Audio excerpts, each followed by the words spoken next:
Hello guys, this is your friend Naruto What If Fanfic 2.0 and we are back with a new fanfic. Which is what if Naruto joined Kiri and raised a harem? The Banished Legend Part 2. For peace or revenge? Are you ready to meet your end, Yagura? Questioned Naruto, as Yagura slowly rose to his feet. The only thing ending today is this silly rebellion. After I kill you, I will track down the twice cursed bloodline leader of theirs and wring her neck. With the death of you two, no one will dare try and go against me ever again, and I will bring the village hidden in the mist to glory. Ranted Yagura. You are misguided as you are short. Said Naruto. Yagura's body trembled with anger. His fists were clenched tightly, almost drawing blood. I see. If you are already resorting to childish insults, I will end this futile battle right now. Threatened Yagura, in a low tone of voice. Naruto dropped down into his stance, hands to the side of him, fingertips facing away from Yagura. The only one childish here, is you. Retorted Naruto, before Yagura gave a beastly roar and charged at Naruto. Yagura thrust his pole at Naruto's stomach repeatedly, while Naruto swayed to the sides in a manner that resembled a drunk, before whirling around quickly and sending a mule kick at Yagura's face. Yagura raised his pole and blocked the foot before and attempting to sweep Naruto's other leg with his pole. Naruto hopped over the pole and backflipped, before allowing ice to slowly envelop his hands, giving his hands the appearance of sharp claws, before spinning and plunging down at Yagura. Yagura jumped back and Naruto drilled into the ground, kicking up a lot of dust. So it seems that you are just as strong as one would expect a cage to be. This doesn't mean you will beat me though, as I still have a lot more tricks up my sleeve. Commented Naruto from within the dust. It seems you are not all bark either, however, you stand no chance against me. Replied Yagura, as the dust around Naruto's form cleared, revealing his ice claws were undamaged. Yes, well, it seems ice won't be a good match for catching you, given your small stature and dodging ability. Said Naruto, much to Yagura's ire, as his ice claws receded. It seems wind however has a better chance of hitting you. Said Naruto, as his hands were now engulfed in wind once again, ending in sharp-tipped claws. Joke all you want and try all you can, if I really want to, Sanbi's defense will block anything you try. Said Yagura in annoyance. You shouldn't have done that. You see, I am truly curious and now that you mentioned you two have a defense just like Ikibi's host does, well now I just have to see it to make a comparison. Said Naruto, before kicking off the ground quickly and trying to slash Yagura, following an uppercut-like motion. Yagura backflipped and strapped his pole to his back, before going through a few quick hand signs. Water style. Exploding water shock wave. Said Yagura, as a massive 10-meter-long wave of water surged at Naruto. Naruto made a few quick hand signs while thinking earth style, hidden mole jutsu before sinking into the ground. As the wave slammed down onto Naruto's position, Yagura stood there poised and ready, waiting to see where his opponent would come from. Yagura suddenly leapt into the air, as Naruto burst from the ground. You can't escape the wind! Shouted Naruto, as he slashed both claws up at Yagura, releasing 10 sharp blades of wind that converged onto his position. The attack exploded upon reaching Yagura, hiding him from view. Naruto dropped down to the ground and watched as a figure fell to the ground as well. Once Yagura landed, Naruto saw pieces of coral oozing back into his skin. So that is your special defense, reminds me of Gaara's sand shield, too bad for you. Coral can't take the heat fire style, fireball jutsu. Said Naruto, before a blast of fire roared at Yagura. As the attack met Yagura, steam started to come off it, until nothing remained. Foolish, in this village, fire attacks are weakened and water attacks are stronger and easier to pull off, you won't be able to touch me with a simple fireball. Mocked the holder of the three tails, as he looked at Naruto with a smirk. Well if that is the case, ice style, ice spears. Said Naruto, before slamming his right foot into the ground, causing a wave of jagged ice spears to shoot out of the ground, seeking to impale Yagura. Yugura stood his ground and coral burst from his body, shattering the spears upon contact. Do you see now? Asked Yugura, as the coral receded back into him. You can't touch me. Yugura continued. Really now? Asked Naruto rhetorically as lava started to ooze and coalesce around his hands. Yugura inhaled deeply, before blasting multiple bullets of water at Naruto. Naruto skillfully dodged most of them, having to block the few that got to him with his claws, which started to solidify, but returned to their molten state when Naruto pushed more chakra into them. When Naruto was only a hair's breadth away from Yugura, he exploded in a blast of water, sending Naruto flying. Yugura used a water-style body flicker to arrive back onto the field, while Naruto's claws slowly crumbled to the ground, as he lay face down on the ground. Your fighting style is heavily reliant on your chakra levels, but it must be difficult to maintain nature chakra around your hands without damaging them. You are quite skilled, however, your intelligence in battle leaves much to be desired. Commented Yugura, as Naruto stood back up. True. My chakra claws do take up a lot of chakra and the control to use them is demanding, but, I am a Jinchuriki, you should know we don't run out of chakra easily. Said Naruto, as a wispy mist started to engulf his hands. Plus, I think you will like these claws the most. Said Naruto, before vanishing in a burst of speed, before reappearing in front of Yugura, claws poised for a downward slash. Yugura, anticipating the attack, had pulled out his pole and held it in front of him to block the attack, but much to his surprise, Naruto's claws cut right through the pole. No, perhaps cut is not the appropriate word to use in this situation, he literally dissolved the sections of the pole he came in contact with. Thought Yugura, as he jumped back and observed Naruto warily. Don't tell me your ultimate defense can't stand up to a little acid. If that is the case, you won't be alive much longer. Boil release, skilled mist jutsu, boil release, acid swirl. Said Naruto, as he breathed out a wave of mist made of low pH water, while simultaneously having some of it swirl around him protectively. It seems I can't play around with you anymore. Commented Yugura, as his chakra cloak started to form around him. Line break. Well then, shall we get this party started now? Asked Jinpachi rhetorically. Bring it on, pear face. Shouted Amayuri, as she charged up a ball of lightning between her blades. Chojuro, get away quickly. Said Amayuri, as she launched the ball of lightning at Kushimaru, before raising her swords over her head. Chojuro jumped back as bolts of lightning discharged off the Kiba blades, heading for all near them. Ha! That won't stop me! Shouted Jinpachi, as he brought down his blade on Amayuri, only to be blasted away by chakra that had taken the form of a hammer, from Chojuro's blade. Never take your eyes off the enemy. Whispered Kushimaru from behind Chojuro, poised to stab his blade through his heart, only to burst into water, as a ball of lightning struck him. He doesn't have to. You two haven't changed tactics in years and as such, you are predictable. Said Amayuri. Big words from someone not too far from death's door. How is that cough of yours? Mocked Kushimaru, as he reappeared in front of Amayuri. Hey, it won't be enough to stop me from putting the two of you down, even if it is the last thing I do. Commented Amayuri. Chojuro jumped back into the battle and swung his blade down at Kushimaru.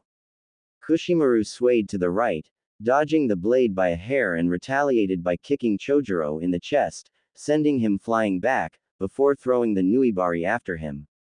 Chojuro placed his blade in front of him to block the sewing needle, but in doing so, lost sight of both of his enemies. Chojuro gasped as he felt a presence appear behind him and cried out in pain when he felt a massive object slam into his back, before it seemingly exploded, sending him flying away. Chojuro smashed through a tree and skidded through the cold, unforgiving earth, before falling unconscious, sapped of all his remaining strength. Tough luck, kid, you were never a match for a true swordsman. Mocked Jinpachi. The victory of the two bloodline haters was short-lived, when a blade burst through Kushimaru's heart, before another blade sliced his head clean off his shoulders. You underestimated me, said Amayuri disdainfully, as the body of the Nuibari wielder slumped to the floor. You might think that matters, but it doesn't. I always was better than Kushimaru, and with you in your weakened state and your ally down, you won't live for much longer, declared Jinpachi before charging at Amayuri. Amayuri stood her ground and raised her two blades, before slamming them into the ground and sending an electrical charge through them, which climbed toward the sky. Jinpachi continued charging, seeking to cut Amayuri off before her technique could take effect. He touched down no less than 10 meters away from her, before leaping off the ground. 5 meters, blade raised over his head, victory was surely his. 3 meters, the seals on Shibuki started to glow. 1 meter, the blade began its descent on the unmoving swordswoman. Lightning style.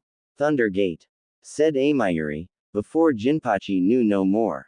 A massive wave of lightning struck everything in a 10-meter radius. Amayuri had weakened it some and shortened its range so it wouldn't hit Chojuro. The same could not be said for Jinpachi though. His skin that was visible was charred and flaking off. Blood oozed out of his nostrils and ears as he twitched slightly in response to the electronic charges running through his body. His heart twitched erratically, as the slow controlled beating was replaced by an erratic beating, at times stopping for a full 10 seconds, before quickly pumping at 4 times its normal speed for a few seconds.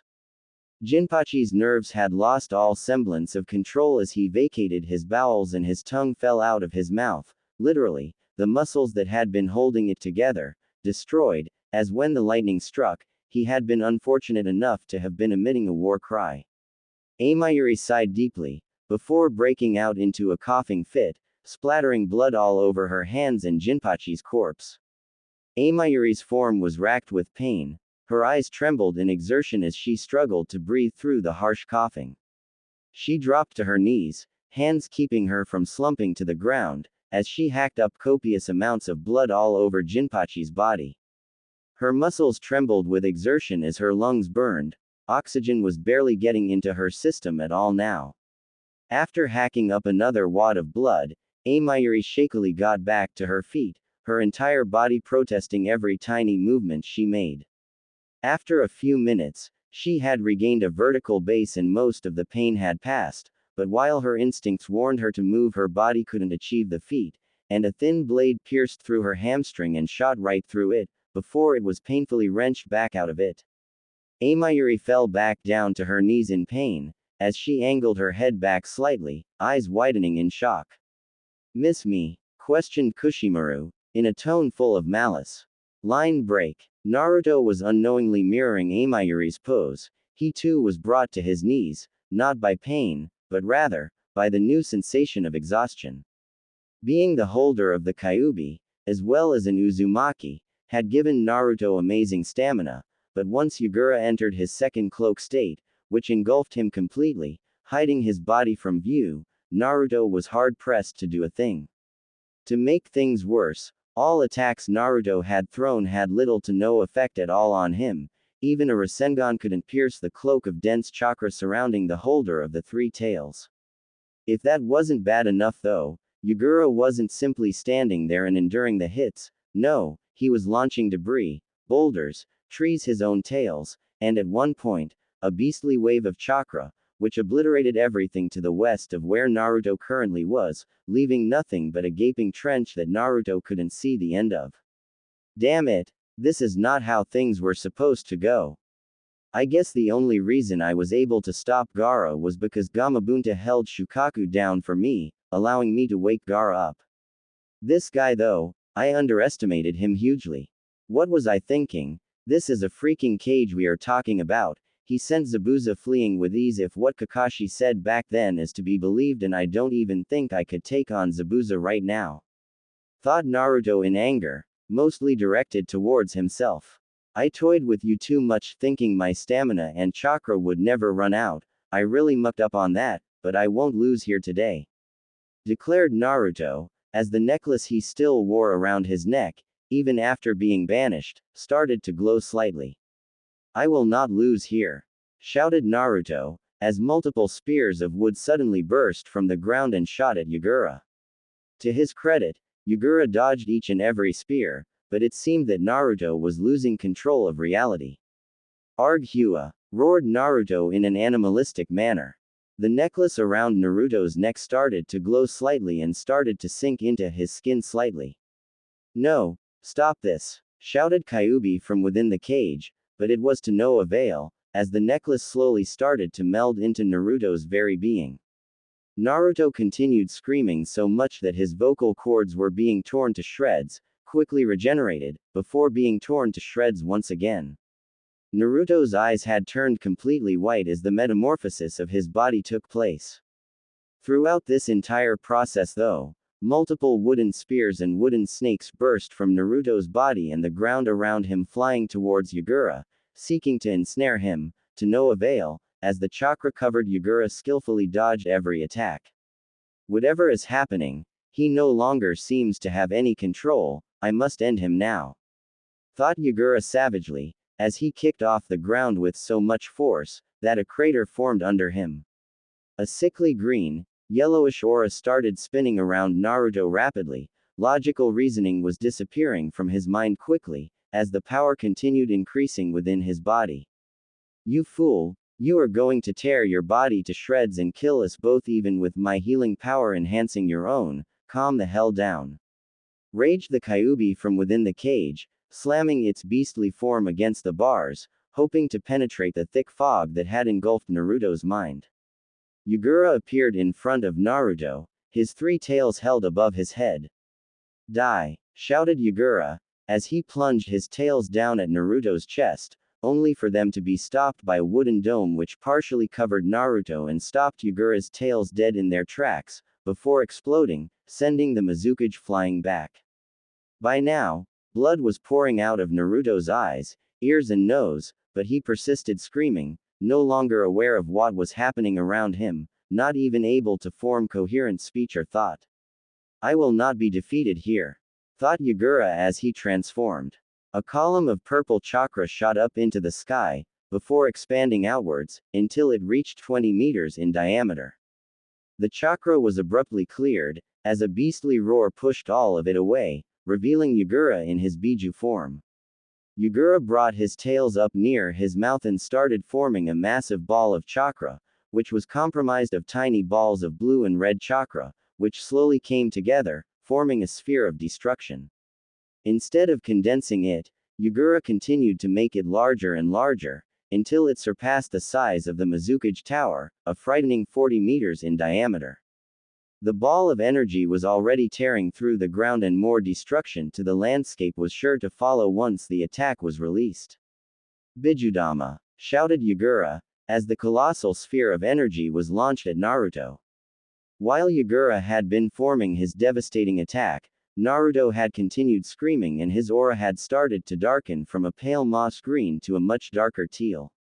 His hair had slowly started to change color, turning from golden blonde, to a pale green, with a yellowish tint, with a single teal bang hanging down his forehead. His muscles bulged with power and started to tear his clothes, his muscle mass seemingly tripling until it eventually tore through his shirt and turned his pants into fraying shorts. His height also increased by a large amount, bringing him up to a startling tall 2 meters, making him even taller than the tailless tailed beast, Kisame Hoshigaki. His eyes turned completely white, no pupil or iris to be seen.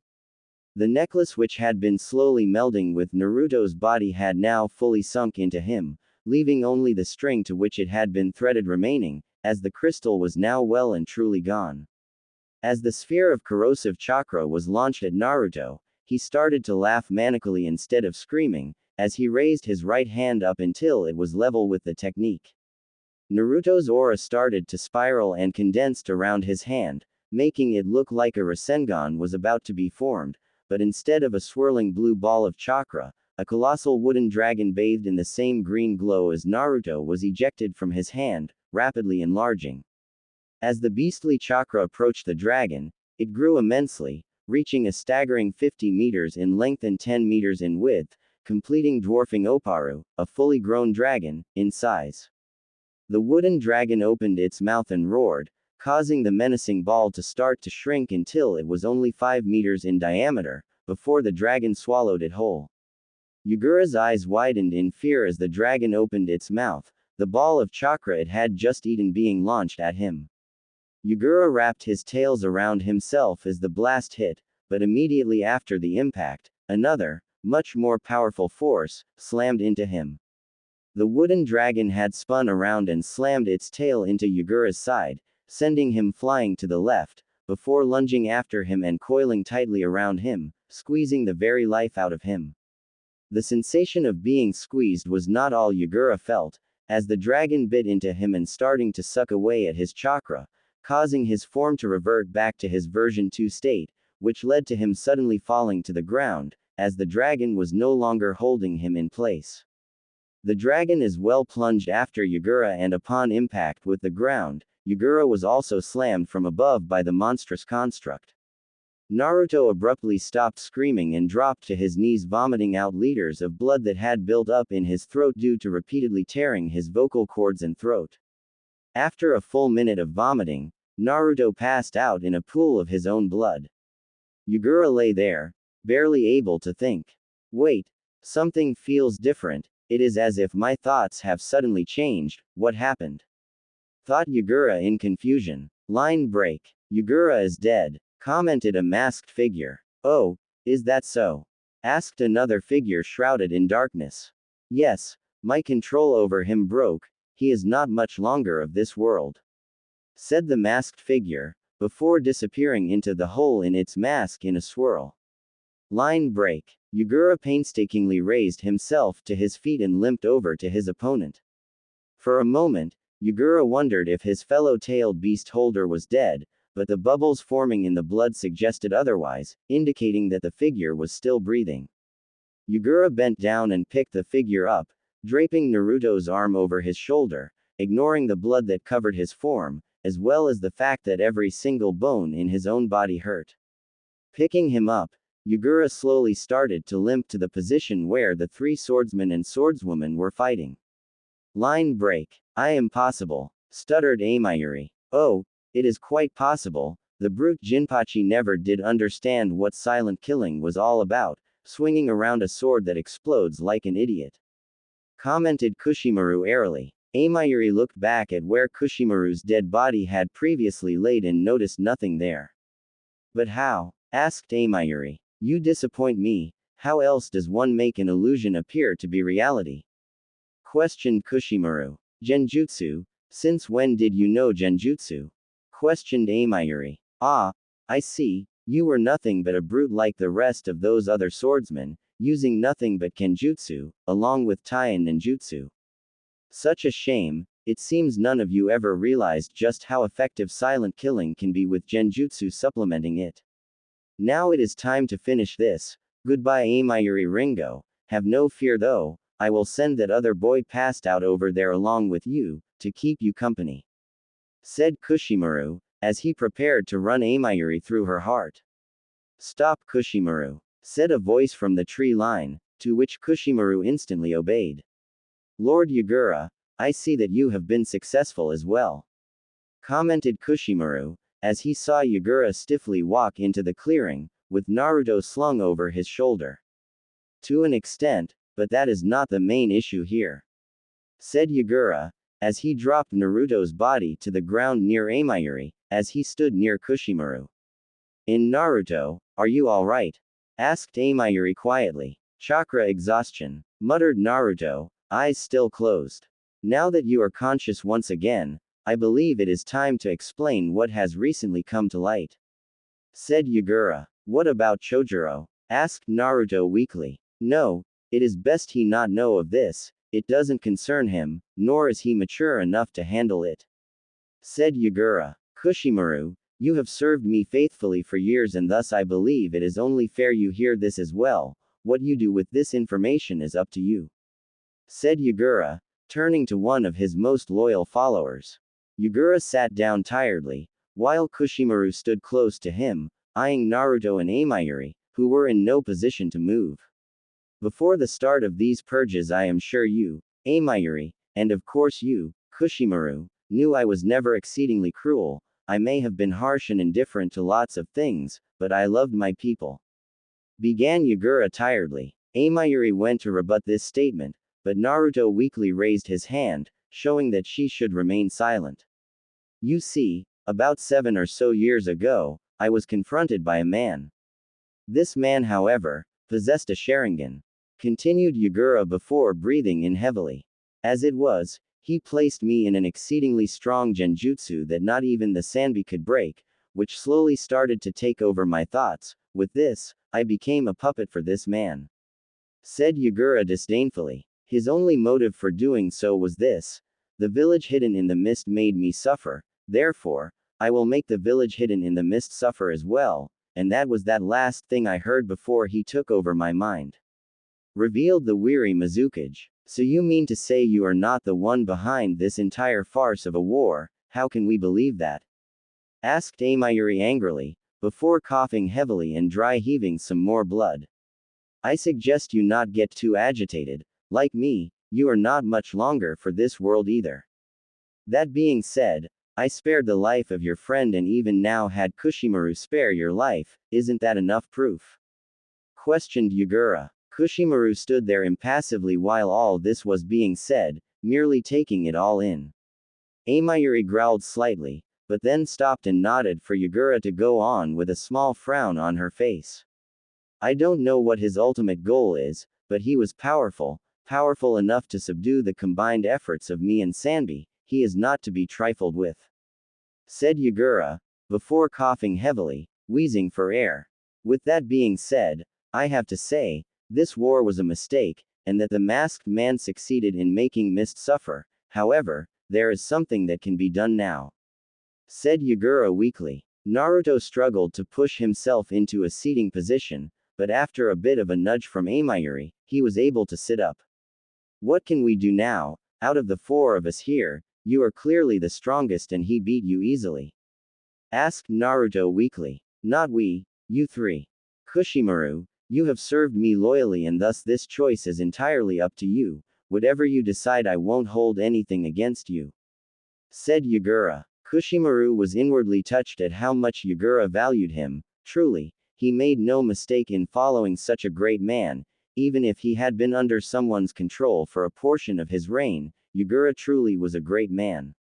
As for you two though, Amayuri, your sickness is no secret, and Naruto, everyone saw my explosive attacks. It would not be too difficult for you two to pretend you died and train and prepare in secret. The fact that neither of you will leave a body behind should not draw too much attention. Given the intensity of my previous attacks, it would not be a stretch if people assume you two were simply obliterated. Kushimaru, whatever you decide, with my death, many will assume you had either perished, or fled with me. You 3 will be invisible to all, hence why I am not revealing this to that boy over there. It would be best that only the 4 of us know of this. Said Yagura, before coughing once again. If this man is powerful enough to subdue someone like you out of petty spite, well, he must have something big planned, and with your death, he will think no one knows of him. You are indeed worthy to be a cage, not just through your strength, but through your cunning. Complimented Naruto, seeing where this was going. Lord Yagura, you have my word, I will track down the man who did this to you, to us, to Mist, and I will make him regret it. Said Kushimaru. Thank you, Naruto. Kushimaru, I am glad to see you understand what has happened and what must be done. Said Yagura, before looking pointedly at Amayuri. What? I am just as dead as you are. Does my opinion even count? Asked Amayuri with a fanged grin, as blood trickled from her mouth. Not necessarily. I don't have much longer, but you, Naruto, you utilized wood release jutsu against me in a sub-primal state. You weren't aware of it, but you did in fact do it. That necklace around your neck melded with your very being and empowered you. While I am beyond saving due to the damage I sustained from our fight, Amayuri may still be saved, as her cause of death is an illness. It is said Hashirama could instantly regenerate any damage he took. With you having his necklace and wood style, along with you being a Jinchuriki host, you may be able to save her. Even if you can't access your wood release, the Kyuubi is thought to be the strongest Biju and may just have another way. Said Yagura. Why can't he save you? Asked Amayuri. Wood style suppresses Biju chakra. Add to the massive amount of damage I took in the fight itself. Well, let's just say I have only minutes to go. Said Yagura dryly. However, there is one thing I want you to do for me, Naruto. Said Yagura seriously. What? Asked Naruto confused. The masked man said something about Biju falling before him. I want you to take Sanbi inside of you as well. Said Yagura, getting 3 gobsmacked expressions, with one being hidden behind a mask. What? Questioned Naruto. Sanbi has suffered enough, and I don't want it at the mercy of ninja. You, as a Jinchuriki, can understand that while we are also given a burden in holding them, they are also burdened in being held by us. Despite this though, if we work together, we are much better off. Said Yagura. But I'm not sure how. Said Naruto uncertainly. Can you show me your seal? Requested Yagura. Naruto obliged and pulled up his shirt and shakily channeled some chakra, revealing the 8 trigram seal. It seems the 4th was pretty skilled if he came up with something like this. However, this works out well. Would you know about the 4 trigram sealing style? Asked Yagura. Yeah, but I'm not sure I can pull one off properly yet. I need more practice. Said Naruto. That's alright. I have a 4 trigram seal, ironically enough, done by an Uzumaki. She was nice enough to explain how it worked to me as well, so I can do it for you this time, but please read up on them soon, so you can maintain the seal. A 4 trigram seal weakens much faster than an 8 trigram seal due to the lack of a reversed spin, meaning its life is short-lived without maintenance, lasting only 5 years or so before breaking. Said Yagura, before coughing up some blood onto his left hand and dipping his right finger in it, before drawing a swirl above Naruto's existing 8 trigram seal, before surrounding it with a few kanji. Kushimaru, live well and know that this cage was lucky to have a loyal follower such as you. Seal transfer. Said Yagura, before placing his palm over the newly drawn seal. Yagura's body was engulfed with blue chakra. Before it transferred across to Naruto, Naruto gave a silent scream, as the new chakra invaded his system, stretching his coils painfully. After a minute of this, Yagura slumped forward slightly. It is done, said Yagura, before his eyes closed and he fell forward, dead. A strange silence engulfed the trio as 2 mourned at the loss of a leader and a fellow tailed beast holder, while the 3rd sat there in silence.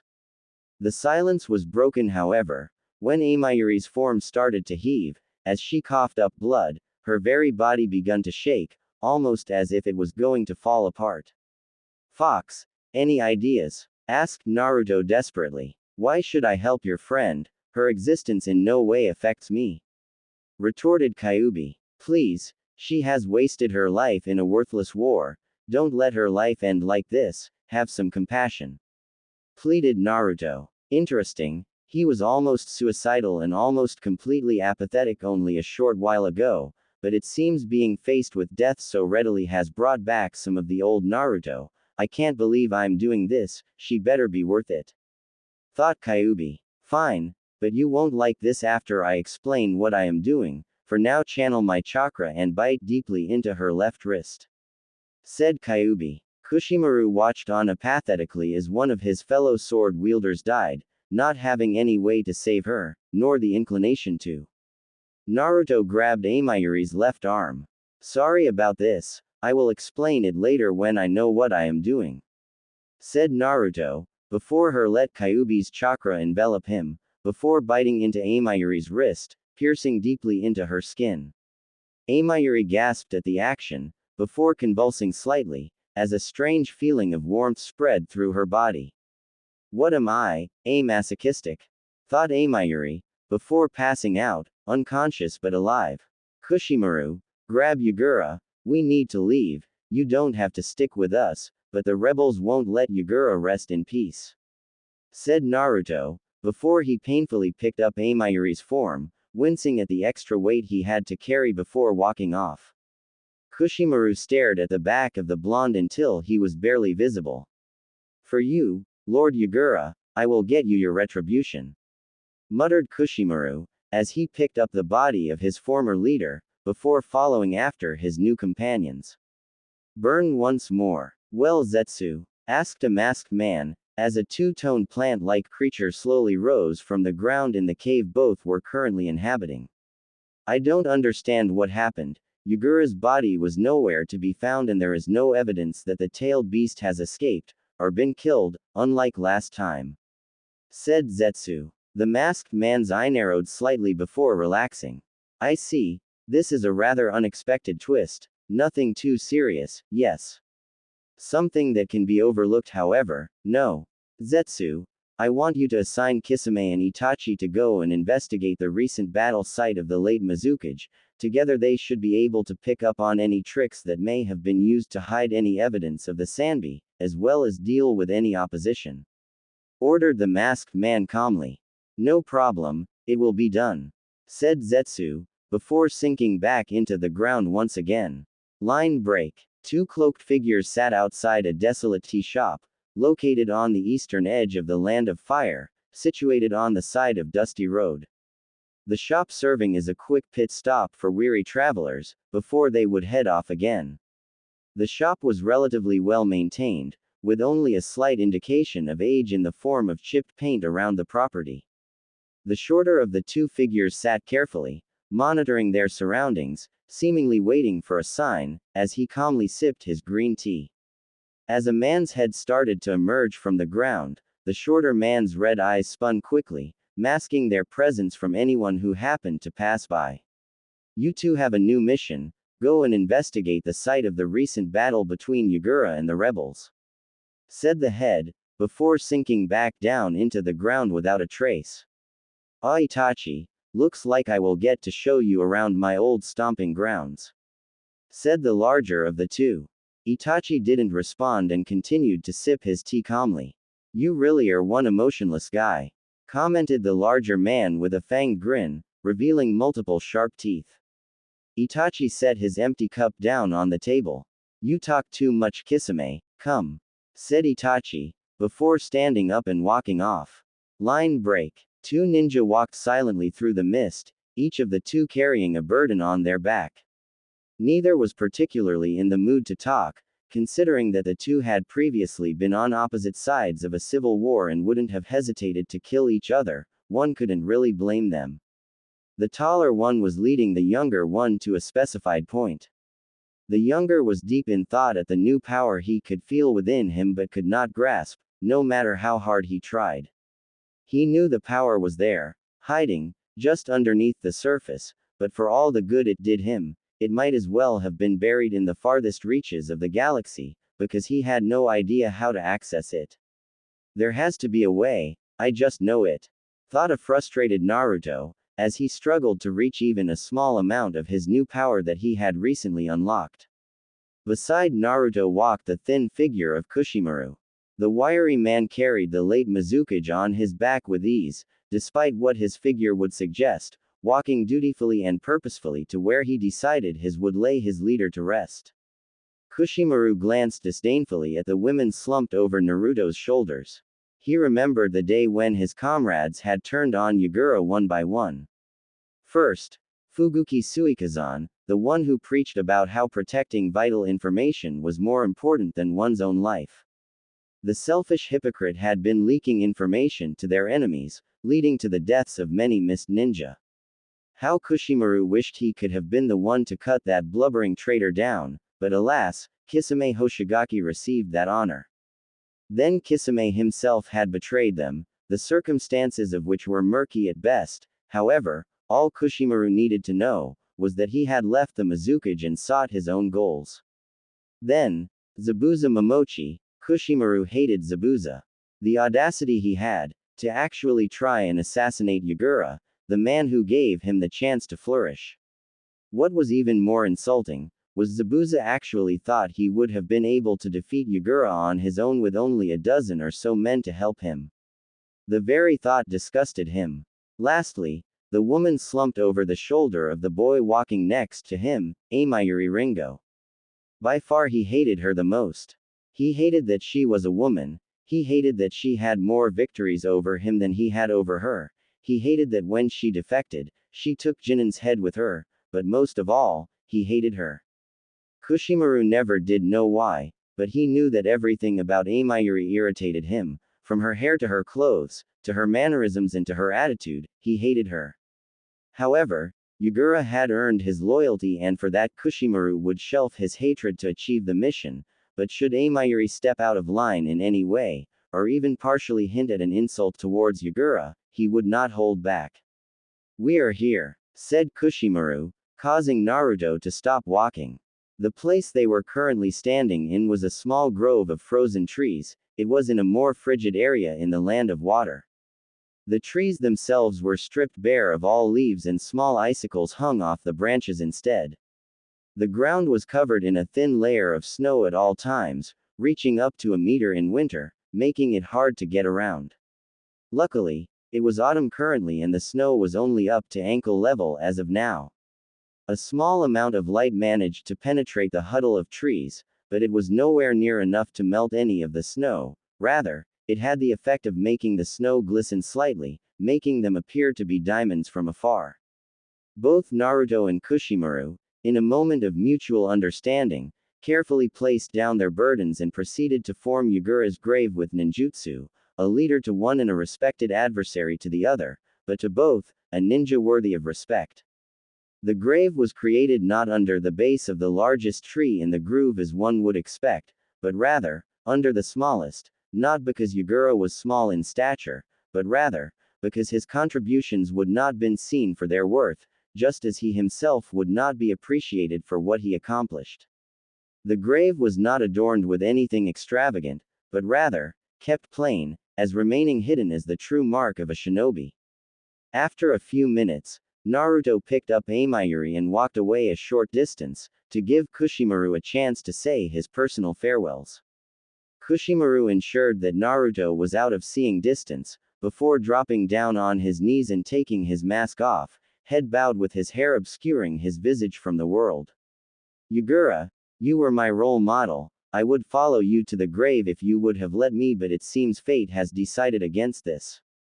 I will bring your soul justice and make sure that the fiend who managed to take control of you is punished several-fold. He will pay in blood for the suffering you endured.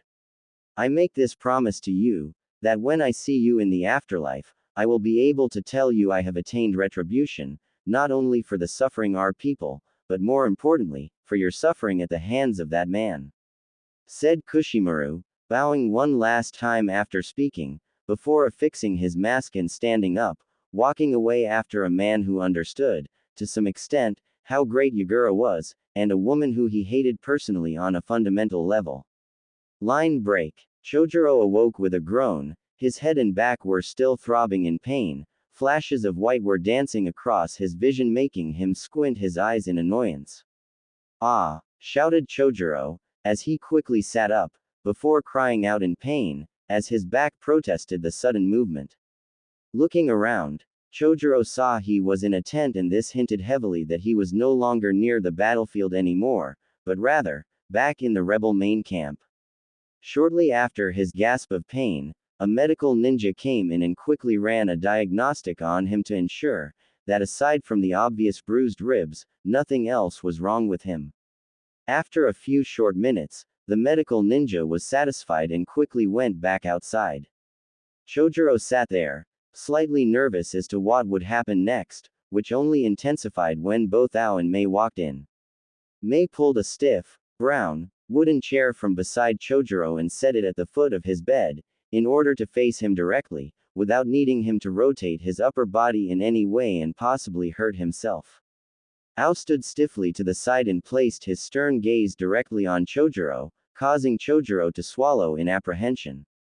"Chojuro, I realize you have been through quite an ordeal, but there are some answers we need, and it is imperative we get them now before making our next move," said Mei calmly, relaxing Chojuro slightly.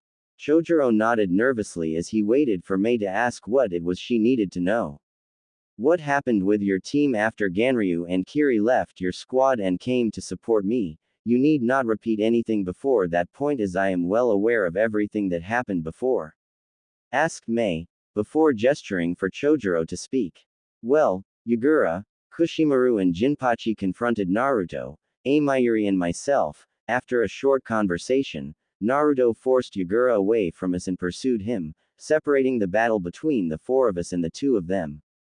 Jinpachi and Kushimaru proved to be very formidable opponents. Sadly, I was not able to last against the two for very long and was rather quickly knocked out, leaving Amayuri to fend for herself against the two. I can't be sure, since my vision was heavily blurred from the pain of the attack that sent me flying, before shortly sending me into unconsciousness, but I think I saw Amayuri just about to cut down Kushimaru.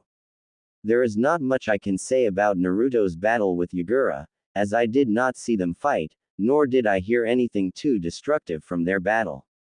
Said Chojuro plainly. Not destructive, if only you saw the sight of their battlefield. Muttered Ao, getting a perplexed look from Chojuro. Indeed, Ao speaks the truth. Less than half a kilometer from where we found you was a heavily battle-scarred area. It was clear that Yagura was pushed into using his beast and many of its powers, judging by how deep and long some of the trenches around that area are, not to mention the telltale signs of various elemental jutsus and the large amount of blood found on the scene. I fear, however, that most of that blood was Naruto's, however we do not know for sure. Said Mei in a grim tone of voice. What do you mean? Can't Naruto tell you of his fight, and what of Amayuri?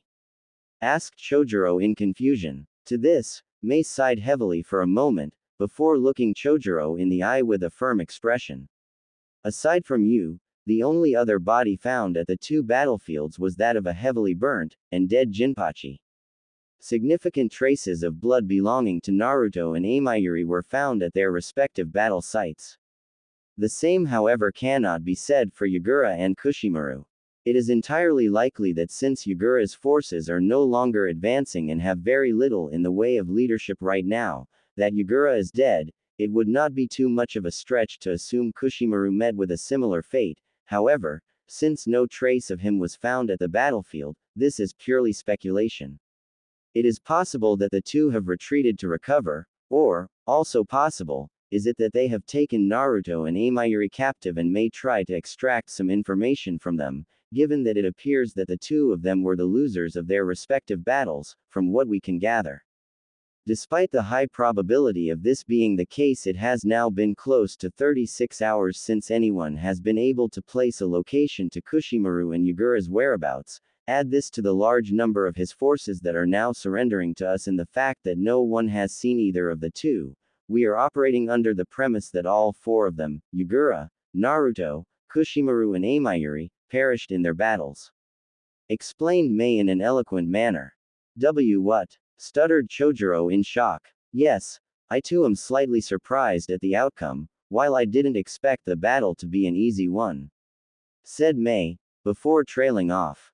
The fact that Amayuri, Naruto, Yagura, and Kushimaru are all unaccounted for is very peculiar and seems to suggest something off. Spoke up Ao, confusing Chojuro. What are you saying? Asked Chojuro in confusion. Ao is of the opinion that a third party may have gotten involved in the battles. He is also of the opinion that it is possible that, said Mei before Ao interjected.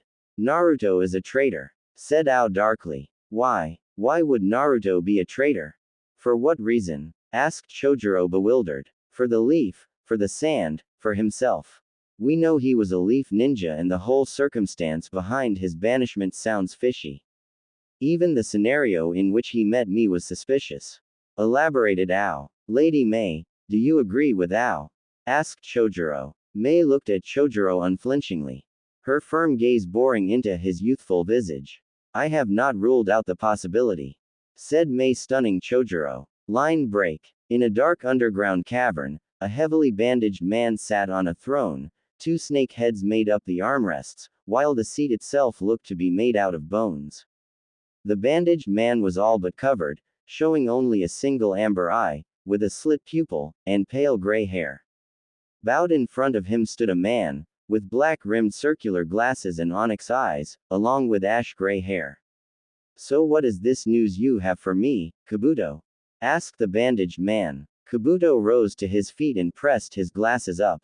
There is interesting news coming out of the village hidden in the mist. Apparently, Yagura is no more and a new Mizukage by the name of Mei Terumī, a dual bloodline holder has taken over. said Kabuto with a small smirk. While this is indeed interesting, I fail to see what has you so excited, Kabuto, you are practically panting in excitement. Replied the bandaged man. Of course, Lord Orochimaru, normally such news would not be enough to excite me, however, it seems that all but one of the 7 swordsmen of the mist, barring Kisame of course, perished in the battle. Said Kabuto, pushing up his glasses once more. And Kabuto, while I do appreciate your manner of delivering information in your normal evasive manner and respect the certain flair it gives, I am tiring of this conversation. Said Orochimaru, in an amused tone of voice. Well, it seems the person who fought against Yagura was none other than Naruto Uzumaki. Said Kabuto in amusement. Surely you jest. While I did see the potential in the young boy after he managed to fight you off for a period of time, Yagura is well beyond your level. Said Orochimaru. Kabuto brushed a hand on his chest briefly, before pushing his glasses up once again. Yes, Yagura is beyond my level, that is true, however, it seems young Naruto has more potential than even you foresaw. Said Kabuto. Really, Kabuto? I have not been known to make many mistakes, why do you say I have made one now? Asked Orochimaru curiously. Well, you do remember a few months ago when I reported that one of Danzo's men had been felled with a unique type of attack, lava style, if you recall. Explained Kabuto. Orochimaru nodded in understanding and waited for Kabuto to continue. Well, it seems that Naruto may have had more surprises up his sleeve than either of us would have thought. Said Kabuto. Must you continue this dance of words, Kabuto? Asked Orochimaru in slight exasperation. Sorry, Lord Orochimaru, I am merely trying to keep our new guest interested.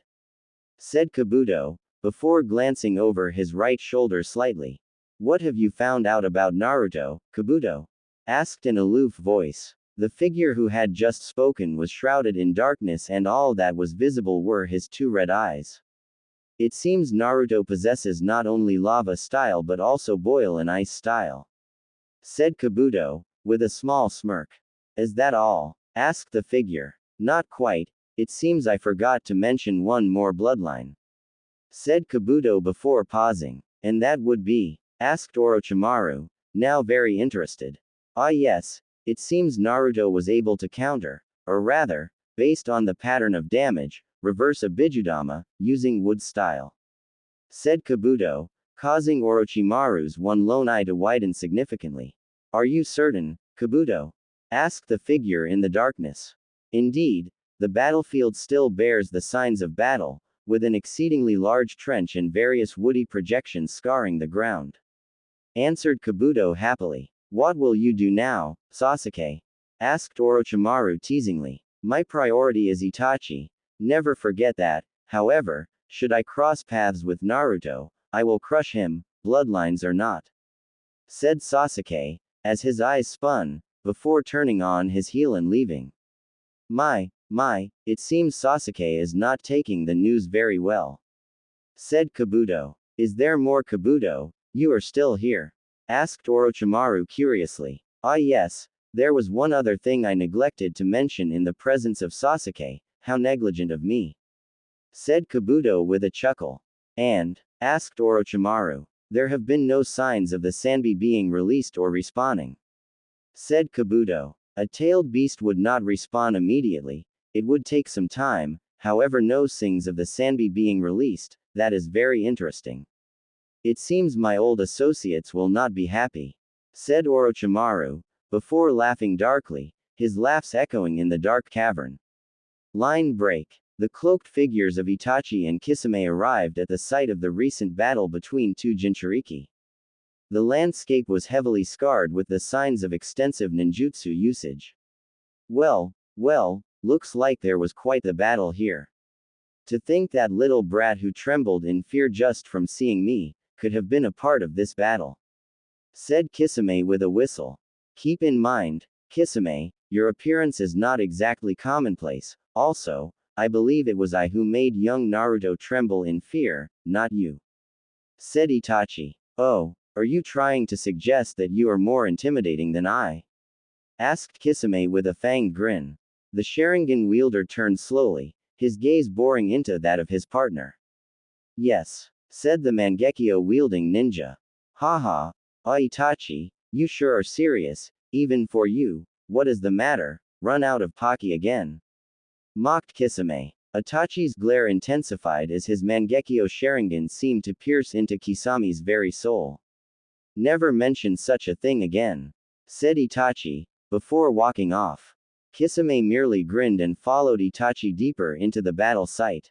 Kisame marveled at the destruction. Being somewhat of an expert on being destructive, Kisame could say with certainty that both parties involved in this battle were heavy powerhouses.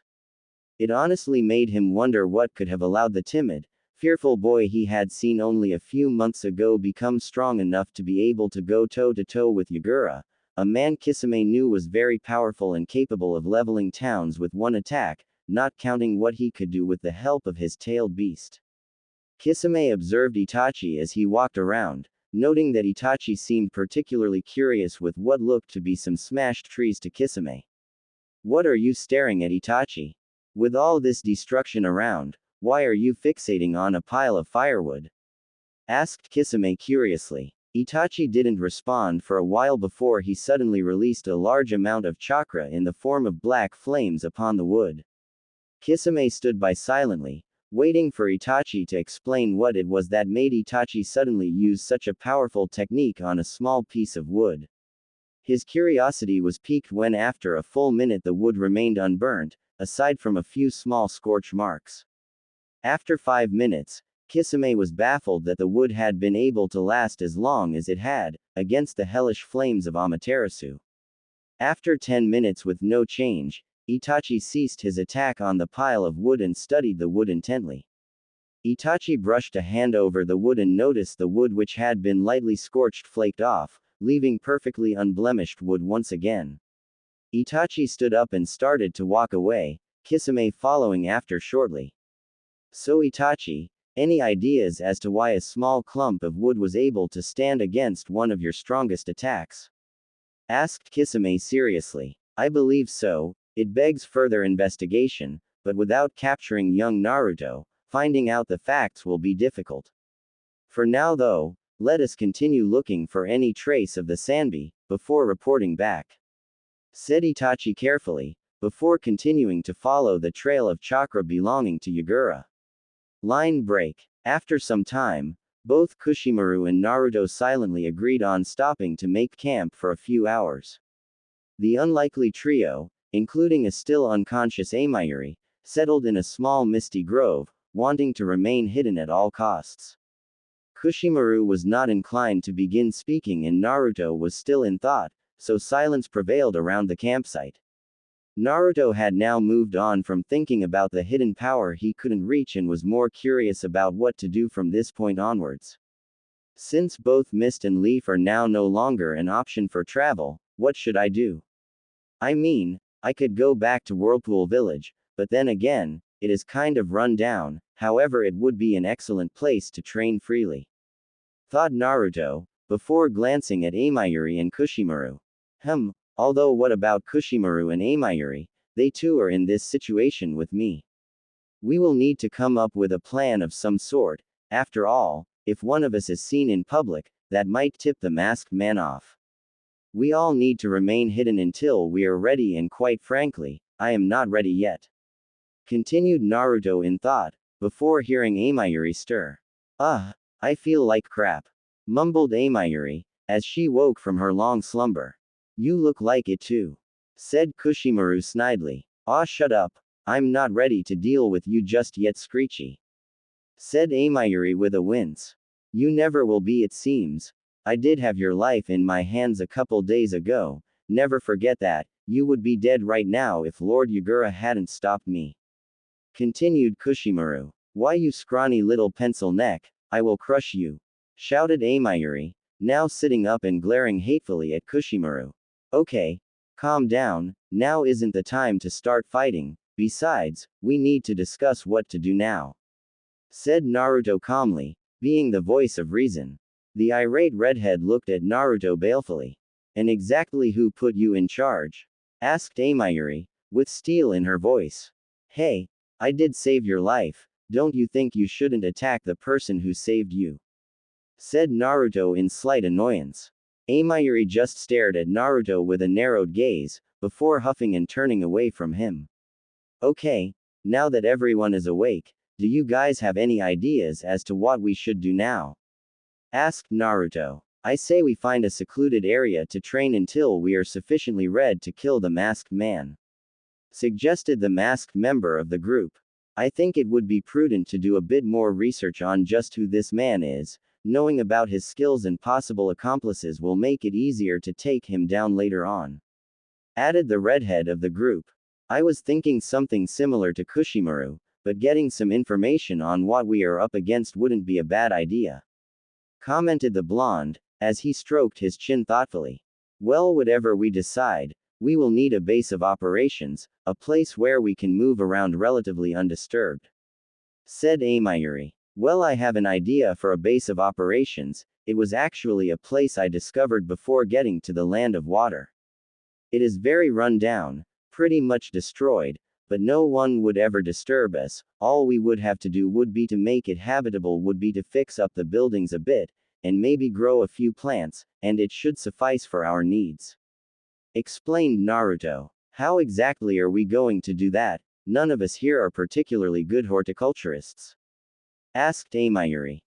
Not too sure yet, but I also have some ideas for that. However, I think this needs to be asked. Can we, or rather, do we, want to work together on this whole thing? I know it was kind of agreed upon informally, but I feel that we should each be sure of our motives and opinions on the matter. Said Naruto softly. Yugura entrusted you with the Sanbi and saw fit to warn you that the masked man will be coming after you. More so because now you contain two-tailed beasts. While I could go off on my own, I feel that it is only right that I honor one of Yugura's last wishes, as indirect as it was, to protect the tailed beasts. Yugura entrusted you with his, as he wanted to keep it safe, therefore, I will do my part to keep you and by extension, it, safe from the masked man. Finally, when the masked man does reveal himself, I will do my duty and take him down. All I need to do now is wait. Said Kushimaru seriously. I had already accepted that I would die in this final battle, if not from my illness, then, in battle. I was so close to death's door that I could practically see the Reaper beckoning for my soul. However, you gave me a second chance. I will stick by your side, to help you and protect you. After all, I am a woman who repays her debts, and since you saved my life, I will make sure that I save your life as well. Said Amayuri with a smile. Thank you, both of you. I don't know if I would have been able to do this on my own. I have lost so much already and gained little. This life has not been particularly kind to me. However, as long as I have people that I can call my friends, as long as I have people who will fight beside me, as long as I have a goal that I believe is worth fighting for, I will never give up. I give you both my word that the three of us will stand together and get justice for the village hidden in the mist. Justice for everyone who needlessly died in this war. Justice for those who are now orphaned and those who lost their children. Justice for Yugura. This I swear, for with your help, I promise to be not only a fighter for a group of rebels, nor warrior for the oppressed such as the Jinchuriki. No, I promise to be the guardian of the mist. Believe it. Said Naruto passionately, the fire which had been waning in his soul, now ablaze once more. Changes. Lord Danzo, there has been no sighting of the Kyuubi Jinchuriki for 6 months now, ever since he was last spotted in the land of water. Said a kneeling root operative. The wizened figure of Danzo Shimura opened his lone eye in slight anger. This is unacceptable. The Jinchuriki was to be captured within weeks after its banishment. It has been a full year now. To make matters worse, the Uchiha defected 6 months ago as well. Cloud has already started to send scouts to test our forces. I want you to cut back on the search for the Jinchuriki for now. In time, we will pursue it, but with no leads, it would be a fruitless endeavor. Said Danzo. Your orders, Lord Danzo? Asked the operative. You will join the team of Kakashi Hatake. Your mission will be to eliminate Sasuke Uchiha, once the opportunity presents itself. Remove your mask and go forth, Sai, ordered Danzo. The young man removed his mask and revealed a pale face, not too dissimilar from that of Sasuke. As you wish, Lord Danzo, said the newly named Sai. Line break. Itachi and Kisame were walking through a misty forest, heading back to the land of water once again. I must say though, Itachi, I didn't expect we would be sent back to my old village so suddenly, commented Kisame jovially. It is not sudden. In the past few months, any village's attempts to infiltrate have been unsuccessful, with their spies' heads sent back to their village of origin. The only indication of who caused the damage is a single crystal of ice, said Itachi. I honestly wonder about that. As far as I remember, Zabuza had the last person alive capable of using ice release.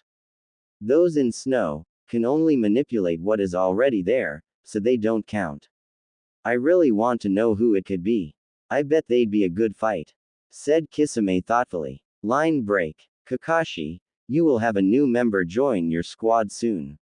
He is one of Danzo's, with the name Sai, said Tsunade, to the masked Junin. Time hadn't been kind to Kakashi. His posture seemed to be even wearier than it had been, after Naruto was banished. With Sasuke's defection as well, Kakashi had felt that he had failed as a leader. He only had one thing helping him stay together, aside from his friends in the village. Have there been any more? Asked Kakashi. Yes, as a matter of fact, 3 in the past week, said Jiraiya, as he appeared on the window behind Tsunade. Tsunade's eyes narrowed in irritation. Damn it, Jiraiya, how much longer are you going to keep doing that? Questioned Tsunade in irritation. Until I die, said Jiraiya, with a laugh. Have you still found no trace of where he might be? Asked Kakashi seriously. Jiraiya sighed, before walking into the room and standing next to Tsunade. Nothing. If I'd have to guess, he is probably just sending clones, or, it is possible, that he could have mastered Minato's jutsu, said Jiraiya. Kakashi sighed at this. Well, at least he is still safe, even if we can't find him.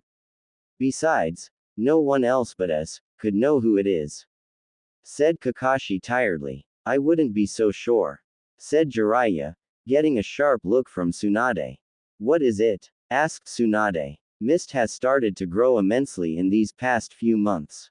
Somehow, they are receiving massive amounts of monetary support from someone, and as you know, any spy who tries to infiltrate is killed, beheaded, and their body is sent back to the village they came from, with a single ice crystal, in a scroll. I don't need to tell you both how difficult that is either. By the way, he might have even surpassed me at this stage, thanks to his clones, said Jiraiya calmly. Well, at least the brat is fine. I still can't overturn the banishment, and I don't even know if he wants to come back anymore. From the sounds of things, he has changed, said Tsunade sadly. In any case, the next Chunin exam will be in Mist, with their reopening to the world, said Kakashi. Yes, and you, Kakashi, will go there, with Guy and Kurenai, along with the Genin, Sakura, Hinata, Lee, Tenten, Kiba and Ino, said Tsunade. What of this new member to my squad, Sai? Questioned Kakashi curiously. I will have him temporarily take missions with Shino, Shikamaru, Choji and Neji.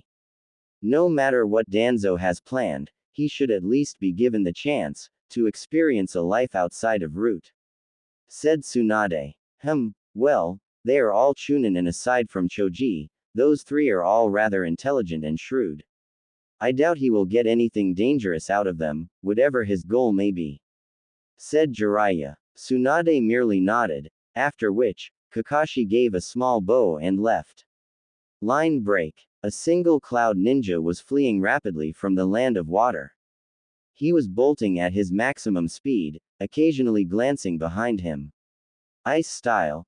Guillotine blade, said a voice from seemingly everywhere, before a small crescent-shaped blade of ice sliced through the cloud ninja's neck. A large behemoth of a man, reaching 2 meters in height and full of muscle, dropped down next to the decapitated body. The figure had black pants and blue ninja sandals. He wore no shirt, but had a dark blue jacket over him, held on his shoulders with a piece of auburn-colored string at the front, as his hands were free of the jacket, the sleeves flapping weakly in the wind. Around his neck was a string, which appeared to have once held a crystal, as there was a small metallic nub coming off it, with two tiny pearls on either side of the nub. The figure's hair was a pale green with a yellowish tint, with a single teal bang hanging down his forehead. "You all keep trying. I thought you would have learned by now," said the man dispassionately, as he created a small crystal, which looked identical to the first Hokage's, only being an electric blue in color, instead of the dark teal the necklace was famous for. The figure then quickly pulled out a scroll and sealed the body away, along with its decapitated head and the crystal, before a clone of the figure appeared next to him, took the scroll, and ran off. "It won't end, will it?" muttered the figure, before disappearing in a cloud of smoke. Line break. Two pairs of blue eyes opened. The memory of the clone, created by the owner of said eyes, reached the original and he stood up from his meditative position.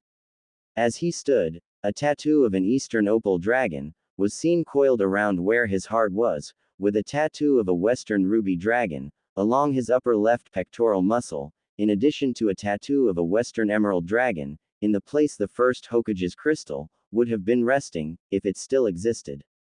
Each tattoo was only about as long as a finger and only slightly wider than one. The figure heard the sound of metal striking metal, and exited the small stone building he was in, heading towards the sound. A masked individual and a red-headed woman were currently engaging in a heated exchange of slashes and stabs. The two were virtually unharmed, with only their clothing having a stray cut here and there. "Amayuri, Kushimaru, I have news," said the behemoth of a man. "Tch, another draw, looks like you'll catch up at this rate, Chestnut," said Amayuri, looking no different than she had a few months ago. "Yes, shame your height won't ever catch up," quipped Kushimaru, who also looked the same as he had a few months ago. Amayuri growled at this. "Sigh, I still can't believe how much you guys still hate each other. You've been fighting together for half a year now," said the large man in exasperation. "You wouldn't understand. A grudge that has built up for years won't disappear in a few months, Uzumaki," said Kushimaru dismissively. "Besides, she is more than half a meter shorter than you, bloody apple midget," added Kushimaru, causing Amayuri to growl. "I'm still winning by 6 victories, mask face," shouted Amayuri. "True, but it is also true that you are ridiculously short," retorted Kushimaru, with a small high-pitched chuckle.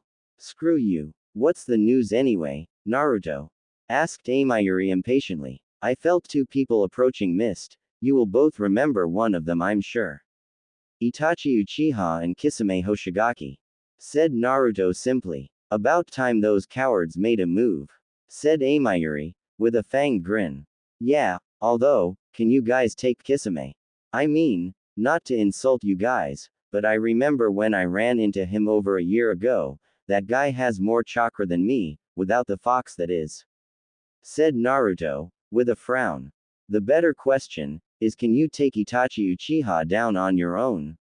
retorted Kushimaru. "If push comes to shove, I can always use my ace. The shock factor alone might help me take him out," said Naruto, with a shrug of his broad shoulders. "So, does this mean we are going to reveal ourselves to them now?" asked Kushimaru. Naruto merely nodded, which caused Amayuri to laugh in delight. "So when do we head out?" asked Amayuri excitedly. "Tomorrow," said Naruto, getting a nod from the 2 sword users. Line break. "What is it, Kabuto?" asked Orochimaru, as his most trusted subordinate entered the room. "It seems Naruto struck again, is furious," said Kabuto, as he pushed up his glasses. "I'm sure he would explode if he knew that it was actually the son of that man, rooting out all of his spies before they can properly infiltrate Mist," chuckled Orochimaru. "Speaking of Mist, it seems your old acquaintances, Itachi and Kisame, are heading there now," said Kabuto, which caused the third occupant in the room to open his eyes, revealing twin Sharingan. Oh, would you perhaps be interested in a little visit, Sasuke? You could always enter the Chunin exams being held there, said Orochimaru teasingly. I'll go get my team together, said Sasuke, before walking out of the room. Interesting, wouldn't you say, Kabuto? Questioned Orochimaru in amusement. Indeed, after hearing about young Naruto's immense growth, Sasuke has plunged himself into training, with an almost maniacal drive. Especially, with news of his recent exploits, even dear Sasuke hasn't stained his hands yet. Commented Kabuto. I do look forward to this event, Kabuto. If either Itachi or Naruto meet with Sasuke, his growth can only increase, said Orochimaru, clearly pleased at the new turn of events. Do you think he is ready to face Itachi, or even Naruto for that matter? Asked Kabuto curiously. Time will tell, Kabuto, said Orochimaru, before laughing. Line break. God damn it, shouted the Raikage, slamming his fists into his desk, shattering it. The Raikage, a dark-skinned behemoth of a man, had just received a scroll and upon opening it, had found another one of his spies, dead, beheaded and with that damnable crystal. Mabui. Getby. His team is going to the Chunin exams in Mist this time. Tell the team that as long as one of them makes it to the final round, they will all be promoted. Shouted irritably, to his trusted assistant. Yes, Lord Raikage, replied Mabui, a dark-skinned woman, with light gray hair and green eyes. I'm getting to the bottom of this mess, shouted in exasperation, before picking up 2 large dumbbells next to him and beginning a set of curls. Line break. Gaara, the recently elected Kazekage, stared out his window stoically. Like many others, he would be sending a group of genin to undertake the Chunin exams in Mist. They were only sending one team, but Gaara had faith in Matsuri, Yukata and Mikoshi.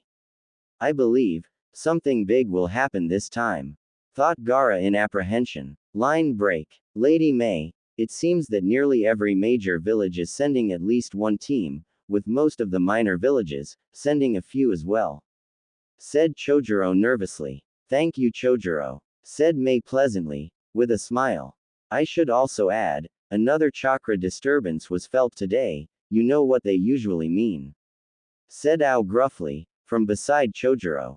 Mei's smile became somewhat strained.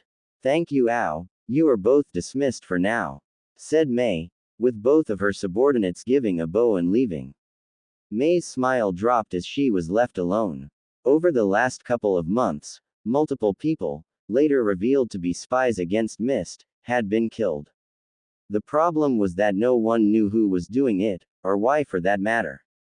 The only hint given was an ice crystal, sent back to each village, along with the body. No ninja, out of all our genin, Chunin and Junin, can use ice style. The last person who did, is missing, thought Mei, as a whiskered visage appeared in her mind. I'm almost certain it is him, but what of Amayuri, Yugura and Kushimaru, just what happened that day? Thought Mei in frustration. Line break.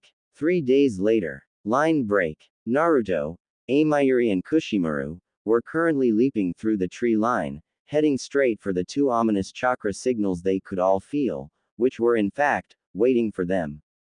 The 3 touched down in the small clearing and faced their opponents.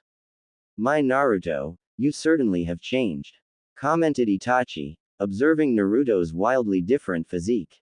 Things happened, said Naruto, with a shrug. So, did you really take out Yagura? Questioned Kisame. Don't you dare speak his name, traitor, snarled Kushimaru. Ah, Kushimaru, don't tell me you still haven't moved on from my little changing of allegiances. Questioned Kisame mockingly. To answer your question, Kisame, I didn't. Yagura was more than worthy of the title of Kage, said Naruto calmly. What about you, old apple? I thought you were knocking on death's door, commented Kisame mockingly. Yeah, well, death didn't want to let me in, too bad, replied Amayuri, with a smirk. Itachi, you'll be fine if I deal with my former teammates, right? Asked Kisame. Do as you wish, Kisame, said Itachi calmly, never taking his eyes off Naruto. Kisame smirked at this and disappeared, with Amayuri and Kushimaru following him. I didn't expect us to meet so soon, Naruto, started Itachi. Funny, I actually planned for this moment to occur. You know something I need to find out, said Naruto calmly. Oh, what would that be? Asked Itachi curiously. Where I can find that masked Sharingan user, so I can tear him limb from limb, said Naruto, with a snarl. Itachi quickly jumped back. To avoid the wave of lava, Naruto had just spat at him. Itachi pulled 4 shuriken into his right hand, which caused Naruto to laugh. It won't work, shouted Naruto, before launching a dragon of ice at Itachi. When the dragon neared Itachi, Itachi's body glowed, before exploding. Naruto as a kick swept over his head and contorted his body quickly, before lashing out at Itachi, with 2 boil-enhanced claw strikes. Itachi managed to avoid the attack, but the corner of his cloak was nicked and dissolved away, causing Itachi to narrow his eyes. You've changed much more than I first thought, said Itachi coolly. This is only the beginning, said Naruto, before corrosive chakra swirled around him. Naruto then dashed at Itachi at extremely fast speeds. Itachi exploded again, but Naruto plowed through and launched 3 kunai to his right, before spinning and leaping into the air, throwing 3 more kunai after them, striking their handles, and as a result, angling them upwards. Itachi's eyes momentarily widened, as his aerial sneak attack was foiled and the kunai slammed into a log. Naruto quickly created 3 clones, which regrouped with him, backs to each other. Lava style. Multiple lava glob barrage, shouted Naruto and his 3 clones, before launching 8 massive blasts of lava each in 4 different directions. Itachi quickly leapt into the air and made a series of rapid hand signs. Water style. Water dragon jutsu, said Itachi, as he launched a massive dragon of water at the 4 blondes. Naruto huffed at this, before sinking into the earth, as his clones were destroyed. Just why do you want to know where the masked man is? Asked Itachi curiously. I wanted to find the reason for Mai and Yagura's suffering and end him, said Naruto simply, appearing in front of Itachi. You can't face him, not as you are now, said Itachi, before his Sharingan spun, taking the shape of his Mangekyo. Your Tsukuyomi is a nice trick, but it won't work on me, said Naruto with a smirk, causing Itachi's eyes to narrow. That cursed genjutsu may be stronger than most, but it can't deal with 6 separate chakras in the same body, said Naruto, getting Itachi's eyes to widen slightly. How? Such a thing should destroy your body from the inside out, questioned Itachi. My mother was one of the greatest seal masters around. With her knowledge and the help of my friends, no genjutsu will stop me. After all, that masked scumbag isn't going to get me, like he did Yagura, snarled Naruto. I told you already, you can't beat him as you are now, said Itachi simply. Itachi, I know Sasuke wants to kill you, but frankly, I don't care. You will tell me where that bastard is, or I'll kill you here and now, roared Naruto in anger. I told you, said Itachi, before feeling a massive buildup of chakra from Naruto, which made his eyes widen. Line break. A smirking Kisame looked across a slightly worn-out Amayuri and Kushimaru. You two have gotten better, a lot. In fact, in a few years, the 2 of you together might just match me, commented Kisame appraising Ly, as he leaned Samahata on his shoulders. Amayuri scoffed at this. Please, I'll fry you like tempura, sneered Amayuri. I will string you up along the trees, added Kushimaru. My, so hostile, but still, I can't believe you two, of all people, are working together, said Kisame, with a laugh. We aren't, they both said, getting Kisame to look at them in confusion. We are working with Naruto, independent of the other, said Amayuri. We have our own reasons to do so, added Kushimaru. Ah, that's too bad. After Itachi gets through with him, you guys are going to separate then, too bad. said Kisame, with a smirk, before the three of them felt a massive buildup of chakra. So he's going all out, tch this is going to attract too much attention, said Amayuri in apprehension. Line break. What was that? Asked Kakashi in surprise. I don't know, Kakashi. Should we investigate? Asked Guy seriously. Kakashi glanced back at the genin gathered, before looking at Kurenai, then back to Guy, before giving a nod. Line break. Whoa, that is some power, yo, said Killer Bee, with his genin team behind him.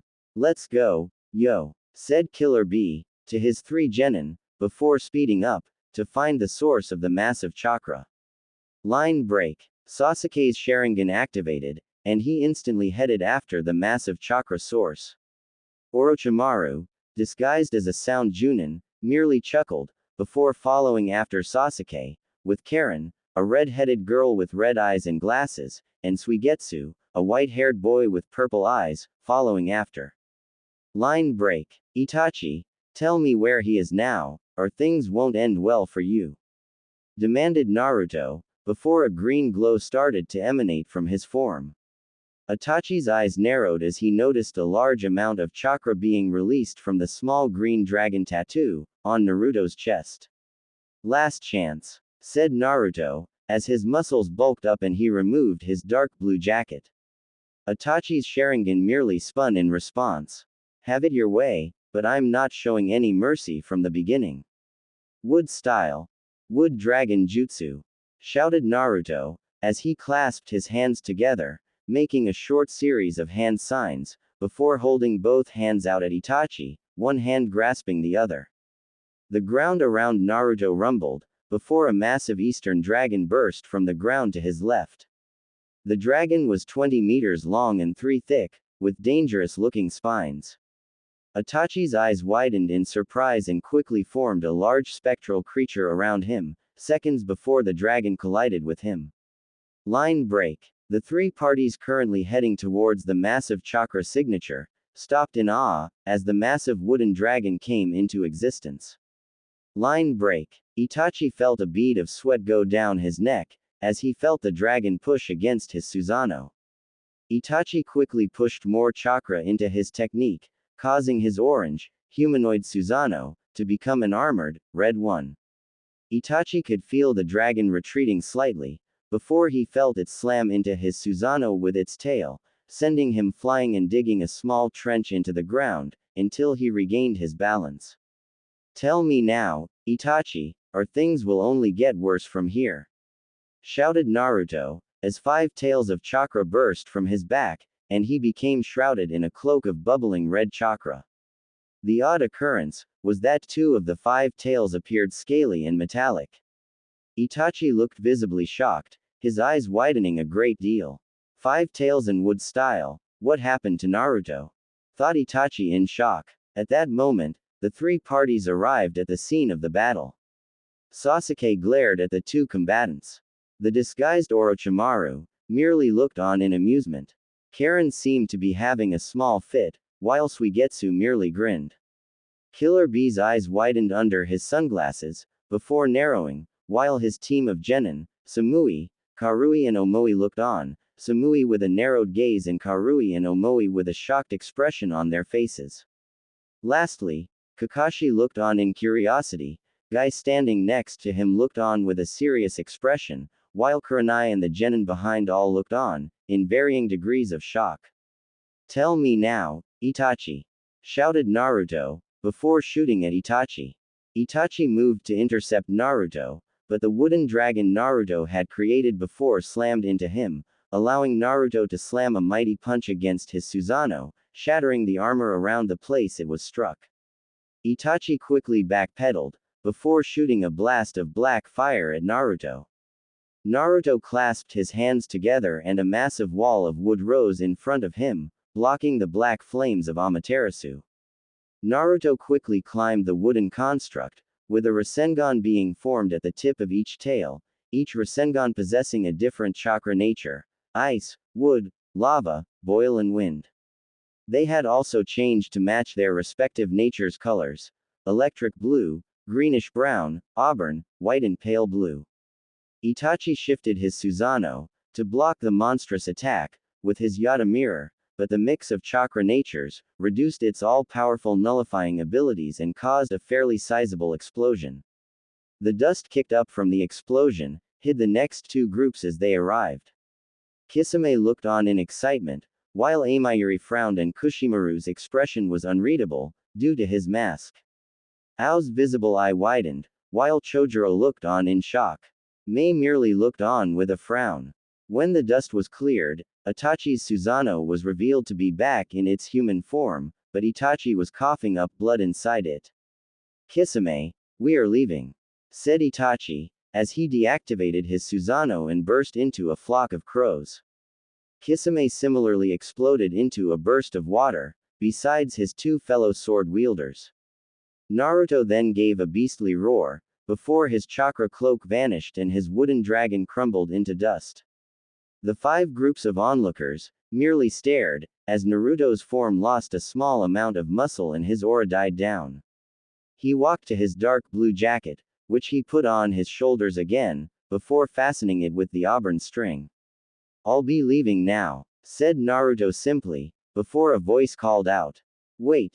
Naruto! Shouted Kakashi. Naruto! Shouted the genin from the leaf, while Sasuke, Orochimaru, Mei, Ao, and Chojuro widened their eyes in shock.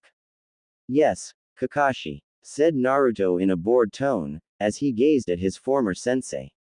You've grown, in more ways than one, said Kakashi simply, with Naruto merely nodding.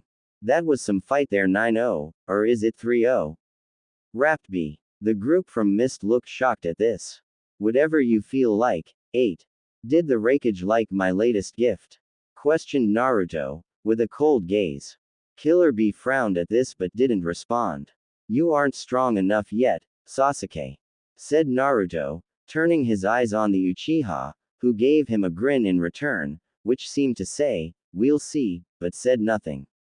I'll see you outside the village gates, Lady Mizukage, said Naruto, with a smirk to Mei, before he dissolved out of existence, with Amayuri and Kushimaru disappearing as well, turning into a blob of water each. Half dozen. So, how do you think they will react? Asked Amayuri, as she, along with Naruto and Kushimaru, stood just outside of the village hidden in the mist. Can't be that bad, right? I mean, on a scale of 0 to 10, with 10 being the worst pain in my life, what could she do to me? Asked Naruto. 11. You've never seen her get mad for real, said Amayuri. Well, I guess it helps that I can regenerate from almost anything now then, I hope, chuckled Naruto, somewhat apprehensive now. The trio of Mei, Ao and Chojuro, appeared on the horizon, quickly making their way to the newly returned ninjas. You 3, come with me, now, said Mei so quietly, that they almost didn't hear it. That's a bad sign, said Amayuri, with a nod, confusing Naruto. What do you mean? She looked pretty relaxed to me, inquired Naruto. Well, you know how a volcano can look totally normal and then suddenly erupt, or how a kettle can have boiling water inside it without making a sound, until it reaches a certain threshold. Well, she is at that point now, so one mistake can make her explode and may very well send lava or boiling water at you, said Amayuri, before following after the trio. It can't be that bad, muttered Naruto. If it helps, you can survive from lava and boiling water anyway, said Kushimaru, before following Amayuri's lead.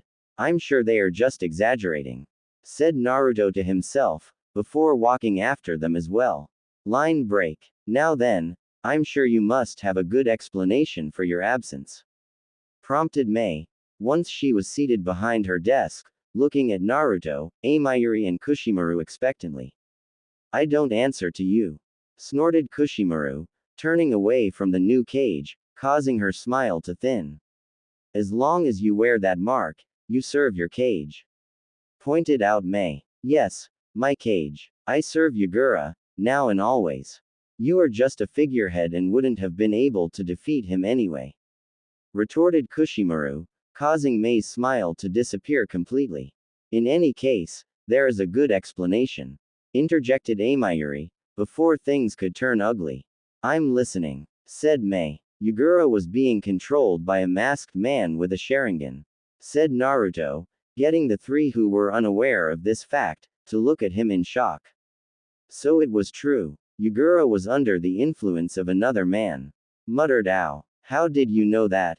Asked Naruto curiously. That's my personal business, said Ao, clamming up. True influence. Man business, thought Mei. Shut up, Ao, or I'll kill you, said Mei sweetly, causing the older gentleman to sweat. In any case, that doesn't explain where the three of you have been for the past few months, continued Mei. Training obviously. If this guy could control Yagura, who none of us could beat, what chance did we have against him as we were? Questioned Naruto rhetorically. So you didn't manage to beat Yagura? What happened to him then? Asked Mei sharply. Well, I kind of don't know what happened at this point, but from what I've been told, I used wood release to beat down Yagura quite a bit and remove his Jinchuriki prowess. Afterwards, Yagura sacrificed himself to give us all a better chance of surviving. He saved both Amayuri and myself, and if it wasn't for him, we'd be dead right now, said Naruto, causing silence to descend amongst those gathered. I see. From what I knew of Yagura, he was never a cruel person, and with Ao's confirmation and now yours, it seems Yagura indeed was controlled, and we were led into war for nothing. What a mess. Do we know the identity of the man behind all this? Asked Mei, after a moment. No clue, even Yagura never saw his face. Whoever he is though, he doesn't know about what Yagura did, just before he passed on, said Naruto. What did Yagura do that could make such a difference? Asked Chojuro, seeing a confident grin on Naruto's face. Well, he gave me some extra company, said Naruto, tapping his belly. It took a moment for the three who were unaware of Yagura's deed to realize what Naruto meant, but once they did, they exploded into shock. How on earth can you have two-tailed beasts inside you? Asked Mei. Both of our seals build on the base of a 4-trigram seal, so we were able to transfer them. It isn't an ideal situation though, as I need to constantly maintain the 4-trigram seal, since it is less stable, but nothing too difficult. The real tricky part was making it so both of their respective chakras managed to flow in harmony with mine, in addition to a few others. Now that was a challenge, answered Naruto, before going off on a tangent, causing Mei to clear her throat. Back to the detail of you possessing two-tailed beasts, how exactly are you alive right now?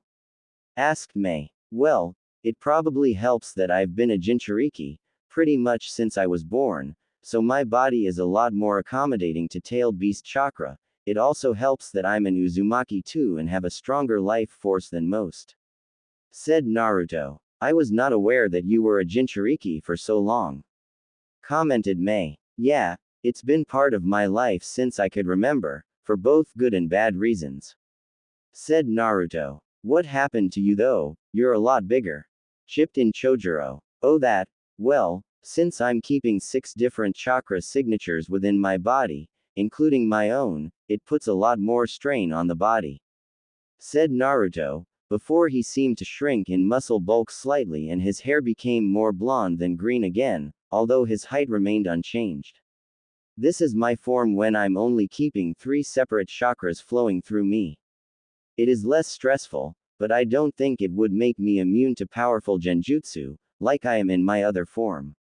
I can shrug off most genjutsu like this, but I don't think I could deal with a Sharingan-based genjutsu, or worse, a Mangekyo Sharingan-based genjutsu. That's why, when I knew we were going to be facing this masked man and that Itachi would probably be after me as well at some point, I learned to switch between the 2 forms, as that one is really demanding, said Naruto, giving a deep sigh of relief. I am possible, muttered Ao quietly, causing Naruto to focus on him. What is? Asked Naruto, getting out to quickly school his features. The idea of having multiple chakra within you not belonging to you. Your body should be at war with the foreign chakras, said Ao. Normally you'd be right, but in the case of the tailed beasts, my body is practically made to hold them. As for the other signatures, They are from my summons.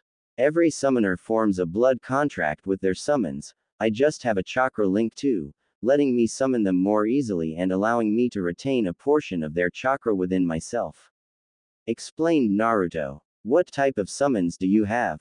Asked Mei. Well, since you all know about the Uzumaki, it shouldn't be that hard to figure out, but if you need a hint, these tattoos aren't exactly decorative. Said Naruto, gesturing to his chest. You actually have the ability to summon dragons? Asked Mei, narrowing her eyes. Yep. 3 in total as of now. Confirmed Naruto proudly, causing Mei to further narrow her gaze. Were you able to do this back during the war? Asked Mei. Not all 3, I could only summon 1 at a time. Explained Naruto. I see, then why did you not use them? They could have ended the war and possibly even defeated Yagura. Questioned Mei. Well, that is because, I really should've, well, in my defense, I was not exactly in the best mental state at the time and got a little bit too arrogant, thinking I could beat Yagura, like I beat Gaara. Turns out, 3 tails are better than 1. Said Naruto thoughtfully, getting Ao and Chojuro to look at him in disbelief, while Mei merely smiled. I think I need to train you in things other than your bloodlines. Commented Mei, snapping Naruto out of his thoughts. Oh yeah, that reminds me, can we enter the Chunin exams?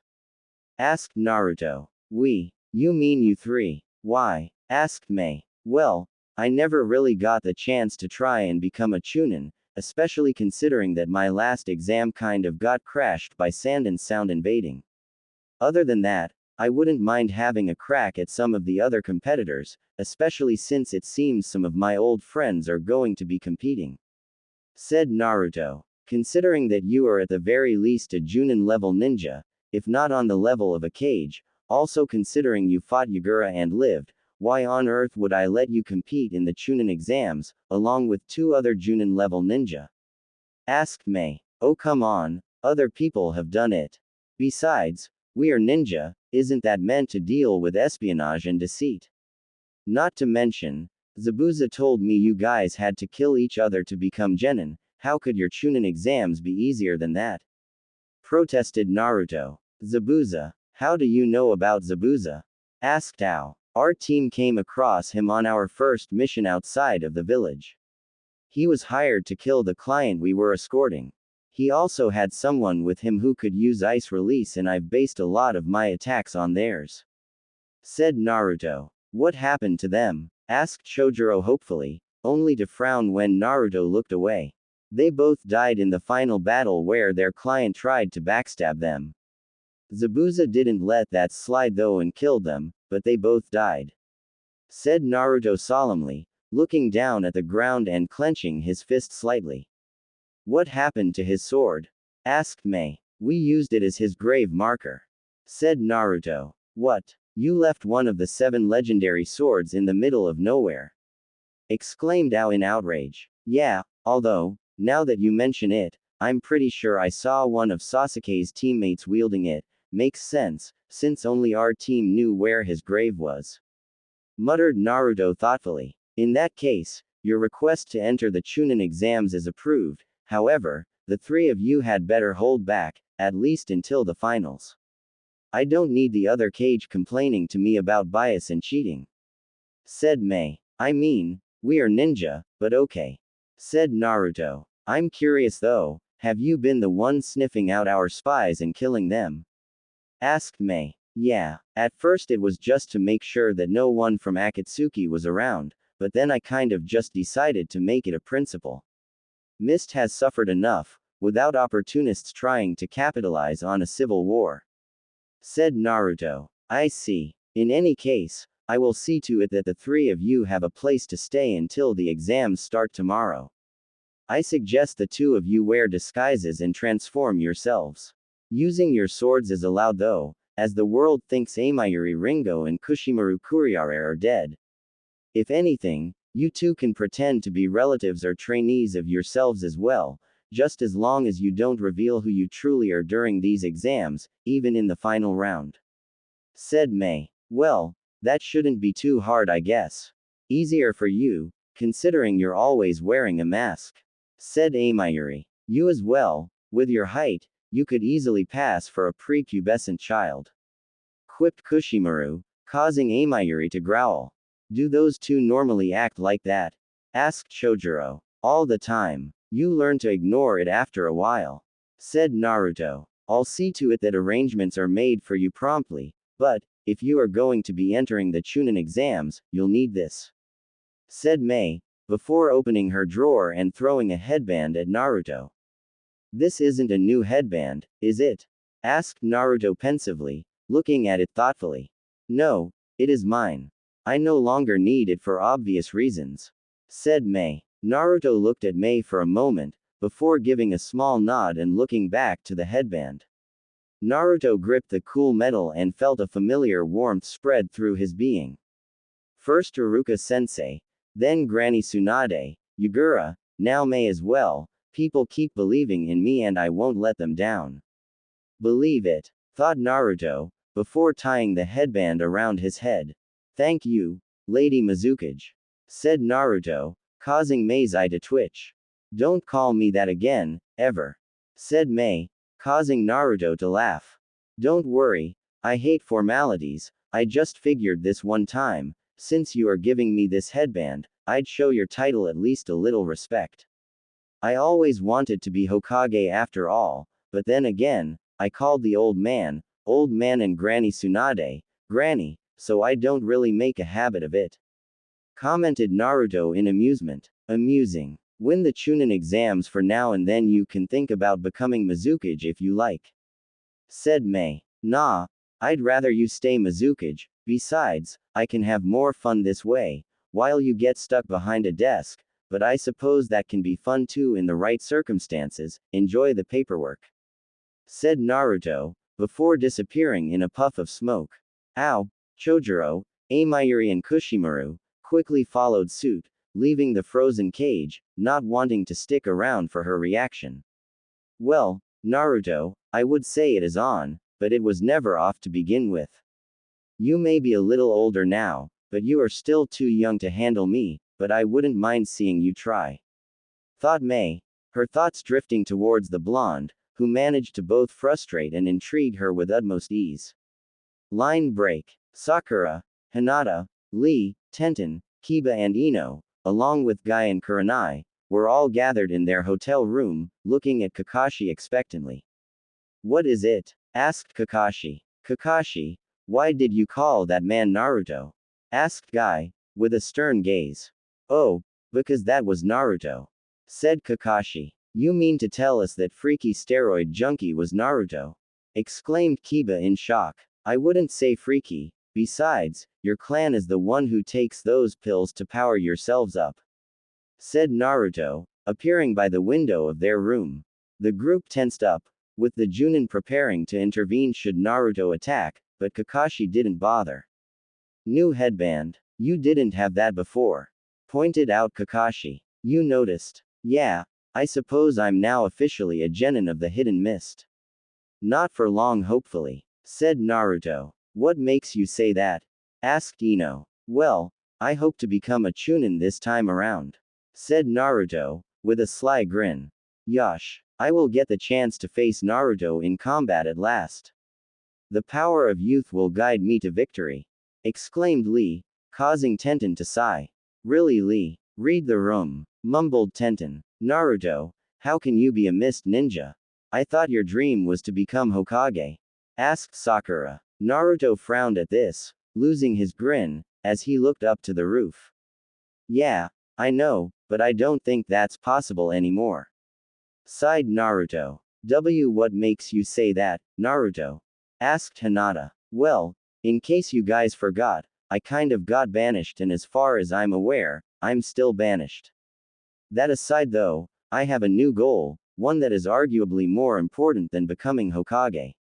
I wanted to become Hokage to get people to acknowledge me, but even without being Hokage, at least a few people acknowledge me now. It isn't a lot, but since I can't just take missions with you guys like I could before, I've learned to make do with what I can. Said Naruto sadly, causing Kakashi to frown under his mask. What is your new goal, Naruto? Asked Kakashi. To bring about the destruction of Akatsuki. Not just because they are after me, but also because I have a personal grudge to settle with one of them. Said Naruto. It isn't Itachi, is it? Asked Kurenai. No. Said Naruto. It wouldn't happen to be that strikingly blue man, who felt familiar to me for some reason, even though I can't quite remember how I know him. Questioned Guy. No. The man I am after, is the one who instigated the attack on the village just under 2 decades ago. The reason I am what I am today and why the third had to take the hat up again, is also because of this person. Revealed Naruto, shocking the 3 Junin. There was silence among the group at this, with the genin being puzzled, while the Junin and Naruto were contemplative. I have to ask though, why isn't Sasuke with you guys? Asked Naruto, breaking the silence. Sasuke defected from the village a few months after you were banished, to go and join Orochimaru. Our attempts to retrieve him have been so far unsuccessful. Explained Kakashi, causing Naruto to narrow his eyes. So you're saying Sasuke deserted the Leaf and the Leaf is still trying to get him back? Asked Naruto. He didn't defect, he was tricked. Orochimaru brainwashed him, protested Sakura. Lee and Kiba both frowned at this, taking issue with Sakura's statement. Kiba, what happened? Tell me. Demanded Naruto. Kiba bristled at Naruto ordering him around and was about to let him have it, only for Akamaru, who was lying beside him, to nudge him slightly and give a small whine. Kiba huffed at this, before obliging Naruto's demand. Sasuke said he was leaving the Leaf for power. He said he didn't care about his friends and only about getting his revenge. A group of us went after him to stop him and had to fight off a bunch of sound ninja in the process. We got pretty badly roughed up from our fights, but all of us survived, which is more than I can say for those sound ninja. Said Kiba. Naruto had a stony expression on his face as he absorbed this, before exploding in a puff of smoke. TCH, he could have at least said something before disappearing. Grunted Kiba. Line break. Naruto blinked as his memories returned to him, before continuing on his original path. So you came after all, Naruto. Said Sasuke, with his eyes closed, alarming his 2 teammates. I see you've got some new friends there with you. Said Naruto, before looking them over. You even gave one of them Zabuza's sword. Added Naruto. It was his condition for joining. Stated Sasuke simply. I see you've changed your headband. Commented Sasuke, after finally opening his eyes and staring Naruto down, with his coal-black pupils. Why did you leave? Asked Naruto. I wasn't getting any stronger in that village. Without anyone to challenge me, I did what I had to in order to get my revenge. Said Sasuke. Yet you're still not strong enough. Said Naruto, causing Sasuke to hum in amusement. You left for power, but couldn't even get it. That's not the Sasuke I remember. Commented Naruto. Well, you left some time ago, people change after all. Said Sasuke. I'm only telling you this once, Sasuke. I'm after someone in Akatsuki and I won't let anyone get in my way. Not even Itachi. If he gets in my way, I'll kill him too. If you really want your revenge, then you better get it soon, especially since Itachi knows the person I am after. Said Naruto. You make it sound like you can kill Itachi. Stated Sasuke. Unlike you, I can. Said Naruto. Whatever you say, loser. If you really want to prove it, why don't you beat me in a fight? Challenged Sasuke. Make to the finals of the Chunin exam and we'll see. Said Naruto, before disappearing in a burst of smoke. Sasuke smirked at the challenge of his former friend. We'll see just which one of us is stronger, Naruto. Thought Sasuke.